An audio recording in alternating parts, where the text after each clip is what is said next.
Hi, this is Miss Andrea, and today let's talk about eighth grade arts and electives. Um, there's a lot to mention, so I'm going to read it so my eyes are not necessarily going to be focused where they're supposed to be focused at. So here we go. So for eighth grade arts and electives, the good news is that you're probably already doing these things. So let's pull out your children's schedule and start recording what you are doing. Okay? Do they take piano or flute or other instrument lessons? Each of those lessons in a school year will equal 1 credit of music. Team sports, 1 credit of physical education. Do they have a camera? Do they take a lot of photos? Do you have a good professional camera, and do they use that? Can you pull together a sizable slideshow? That's 1 credit of photography. Robotics team, Lego team, Science Olympiad team, that is an electives. Okay, so let's go super homeschooling now. Okay, do they have a hobby of sewing, crochet, or other project-based creative electives? That's a class. Does your child cook for the family once a week? Add a couple of cooking class workshops in the community, go grocery shopping and teach them meal planning, and you have a full-fledged credit. Are they good at cleaning and taking care of the home? Add household management to that. Teach them some household management, grocery planning, and balancing a bank account. You have a home ec class, okay? Now you don't have to grade these classes. Electives and arts can be pass-fail. Colleges don't really get into that, don't really care about that much. And I'm going to check because I'm going to be talking about summarizing and GPA and stuff later, but I don't even think those things get included. So these things can be pass-fail. If I did want to grade them and the child had, say, a piano instructor, for instance, I would ask them for a grade. If they just said, good job, then, that's just a pass. In our homeschool, as I've said a million times, we did the arts homeschool, school. So my kids had a whole list of classes in addition to academics based on what classes they took that year. For example, for my daughter, for instance, there was chorus, private voice, visual art, drama club, which usually included 2 plays in a year, religion worldview, which was part of the program, theater theory classes like musical theory, history, and things like that. Things like a study on Shakespeare or a playwriting class. And 4 or 5 of these would happen in a year in addition to what she was already doing. For my son, there was private piano, video editing, art, graphic design, theater tech, and photography. You can easily find in your neighborhood, wherever you live, a co-op or similar program that will take maybe 1 day a week, from your time and give your child a large array of experience. If you are not naturally doing homeschool electives at home, as I mentioned in the first part. So does my child's activity that my child does, on a regular basis, really equal a credit or not?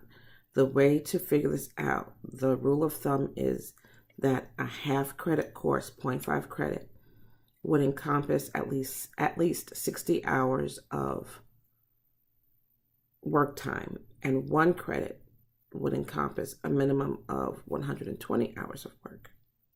So just make sure you record those hours, because a college might also want to see your recorded hours. Actually, they might want to see how much time you've logged in each subject if they're a more stringent college, okay? I kept track of these hours in a couple of ways. Number one, I would just look at my calendar because we would have whatever we did in the calendar to remind me of where I needed to be on whichever day. Okay, and I would count the number of lessons taken in that discipline and add them up, because I would know if it was a 30-minute class or a 90-minute class or a 2-hour class. So I would count how many times we met, and I would, multiply that by the number of minutes we spent and add that all up. Bingo, that tells me how many hours we spent in that discipline. For music or other practice-oriented electives, they may only meet 30 hours total in a year, but they have to practice 2 to 3 hours, 3 to 4 days a week.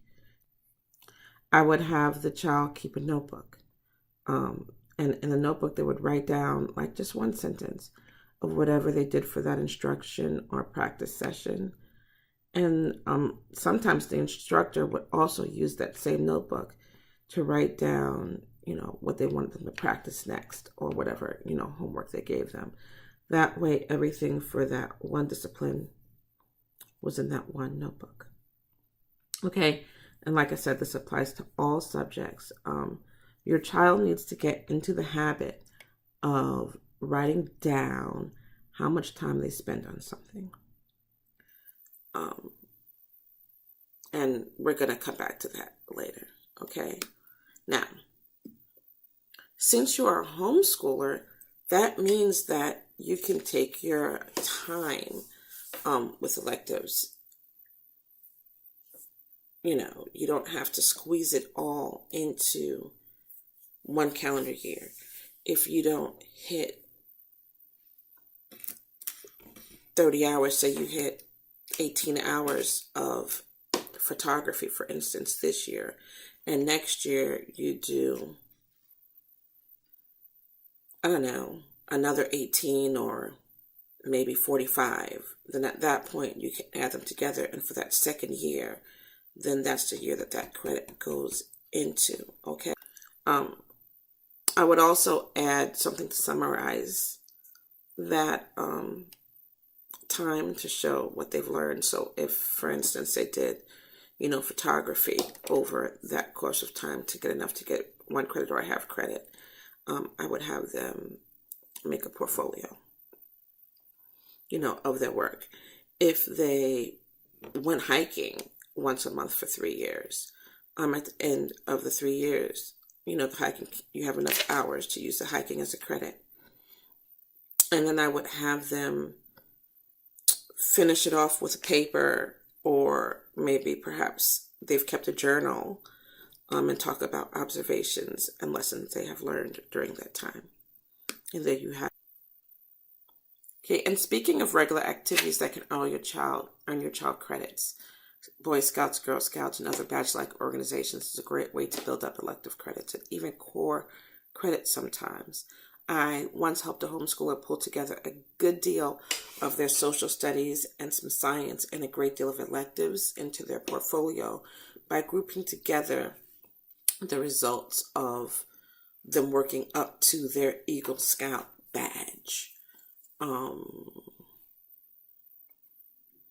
So what I would do is group together 3 or 4 or more similar badges to get enough, to get my hour requirement together, and assign either a half credit or a whole credit per class. This young man, like I said, earned Eagle Scout, and that process by itself was a whole credit. If you know anything about becoming an Eagle Scout, the project you have to do to earn it at the end, you have to do a big project. It could be a credit in business or nonprofit organizations or project management. Okay, I'm going to give you some links here to the Wikipedia Boy Scout badge page and the Girl Scout skill building badges, and a link to book on scouting that should encompass Boy Scouts, that should encompass the badges. That is an affiliate link. So here's an example of one or a couple of groupings. So here's an example of a couple of groupings that would make a class. I grouped together citizenship in the community, citizenship in the nation, and citizenship in the world badges to make a social studies class. So we're not even talking electives. You can get a half credit of a core, which is a reason that I leave room to have more than one core per year in a subject, okay? On the other hand, you can group together canoeing, fishing, kayaking, motorboating, rowing, scuba diving, sailing, swimming, whitewater, etc. Badges. And you'd have one impressive water sports badge, which is a phys-ed. Okay. So if that's a course you want to take, and that can work with so many organizations your child might belong to. Every time your child earns a merit badge or an award, keep the pamphlets, because they usually come with a pamphlet that tells you the scope and sequence, for goodness sakes, of the work. So you can count them toward an elective credit. Oh, and you don't have to be a scout to do the work and use it as a homeschool curriculum. Scout guides are available online. I gave you the links. Badge guides are easily found online, which is, all the steps you have to do to get the badge. You can use those as a guide and use connections in your community to complete the work as a lone scout. And I'll give you the link to Lone Scouts. Okay? So this method can be applied to every single year, but I will still be mentioning electives and art classes as we go through, 9th, 10th, 11th, and 12th grade, because it is important to be consistent and to narrow down these electives over the years to form a concentration. Okay? I will be talking more about that and mentioning opportunities your child can take to put an exclamation point on this area of the homeschool portfolio. And the goal here is to leave no art scholarships on the table. So until next time.